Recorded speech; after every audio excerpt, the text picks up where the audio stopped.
Today, we're interviewing Anna Smith with the Carbon Almanac. Hi, Anna. Hello. So tell us a little bit about your background, how you became interested in environmental issues, climate issues. Well, first of all, Bob, I'm just really excited to be partnering with you all and kind of be here at all.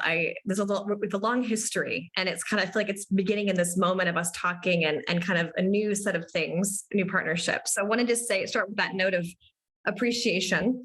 I'm Anna Smith. I'm a proud Kansas Citian. I currently live in Iquitos, Peru, which is in the Peruvian Amazon.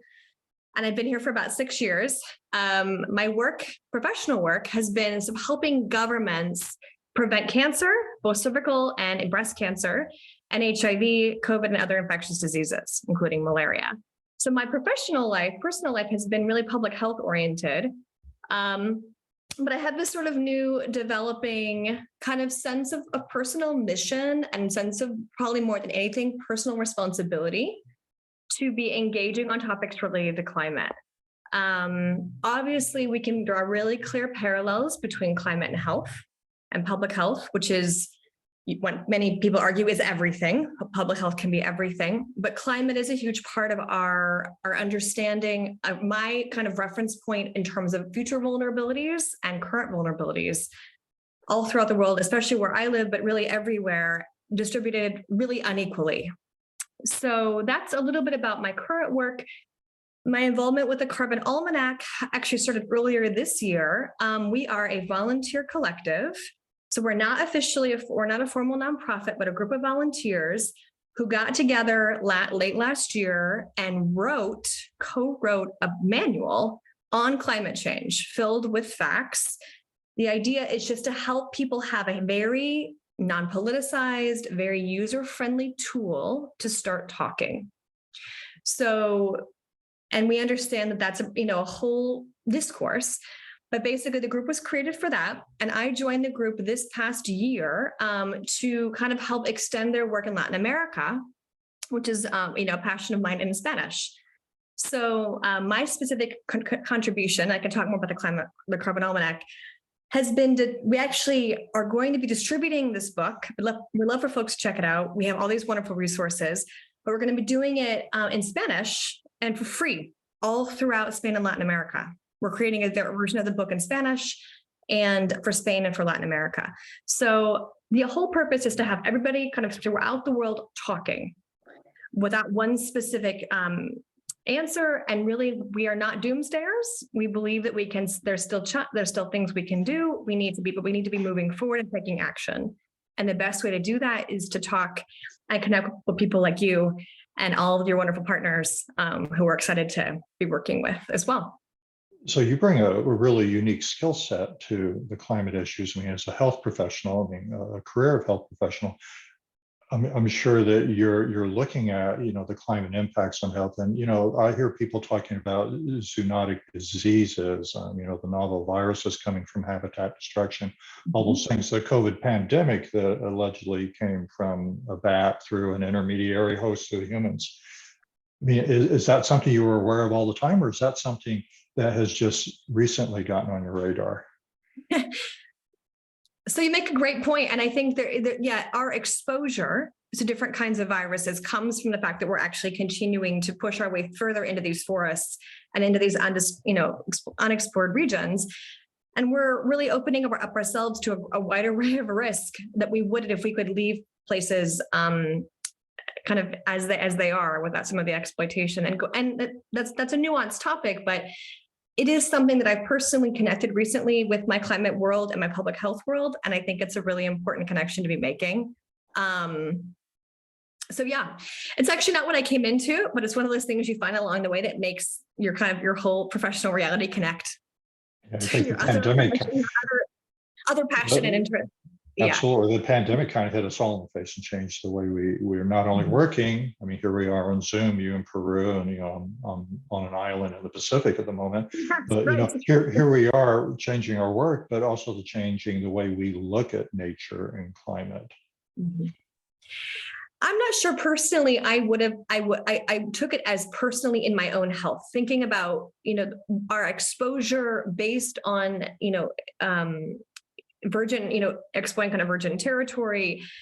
If I would have understood that had COVID not happened in the way that it did, I don't think, and for most of us, as you just said, wouldn't have made that connection without the pandemic. And I think it's one of the silver linings, at least for me, has been that line has gotten drawn really clearly between our risk in terms of our health and our bodies and our communities and the environment that we're in and what we're exposed to.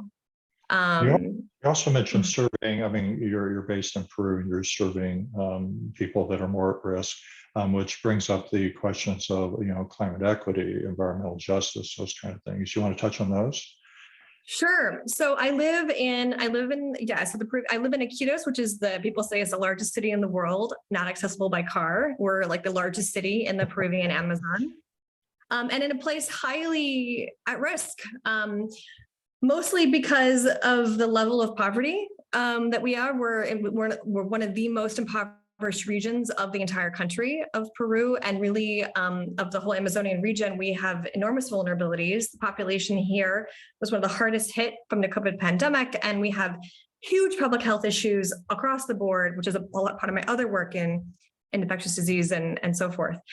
So I guess my understanding of these topics has been enriched by living here. I think for the folks who, as we know, with climate, the folks who do the least, create the least amount of emissions are the most likely impacted and the least likely to mitigate, right? We understand that. So the individuals here who have so few options in terms of their ability to mitigate and to protect their families, I interact with that on a daily basis. And I think it provides a level of humility and humanity and kind of intimacy with the lived reality of most of the world, which is a gift I get to bring into all my work and into these conversations as well.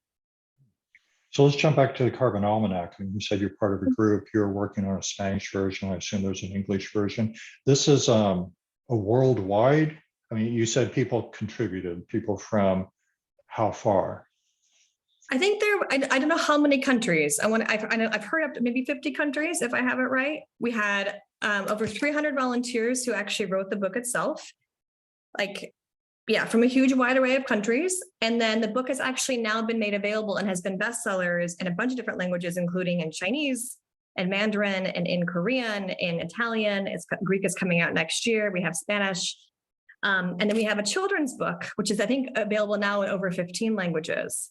So the global reach of the project, both volunteer-wise and accessibility, is enormous.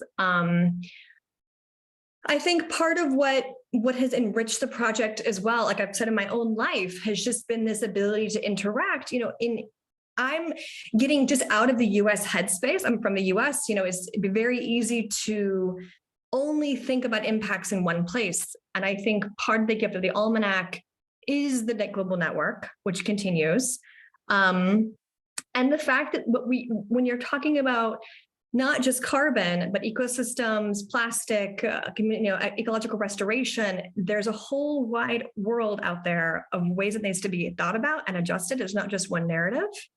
And I think that's one of the strengths of the project, is we've been open to that. So truly an international global effort. Yeah, it has been. It truly has been. I say that as someone who lives in a couple different worlds at once. And I, as a bilingual person and someone who's passionate about, just intercultural discourse, it's a real thing. And it's a real gift if it's really done with empathy. So it sounds like you're publishing multiple languages in multiple countries. That's a hard copy. There are virtual copies available. I mean, is it also online? Yes. So carbonalmanac.org. There was a ton of free resources we've got on there. Would love for anybody to look on there. We're also looking for partners. So anyone who wants to join us, we have reaches all across the world. We've got Jane Goodall with us. We've got Girls Inc., the Aquarium of the Pacific. And now you all, we're excited to be joining forces. We have folks in India and Greece and Italy, all over, and China. But yeah, what we have are a collection of resources. So there's actually a book itself, which is available on Amazon and obviously local booksellers. The Kindle version, there's an audiobook version, and there is a free children's version. We also have a ton of podcasts, including one for kids. So you can check us out on there. We have board games. We have colleagues in the Netherlands who have actually done gamification. So they've turned the book into video games.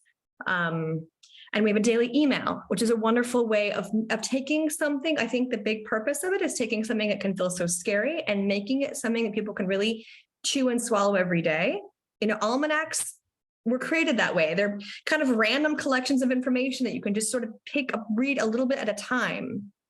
And I don't know about a lot of people, but for me, addressing something as big as climate and all the ecological issues that, all the crisis that we're in, involves a slower digestion rather than just once and done. And I feel like your work is connected to that too. You have this ongoing conversation. Okay, we're going to talk about plastics. We're going to talk about education. We're going to break this apart.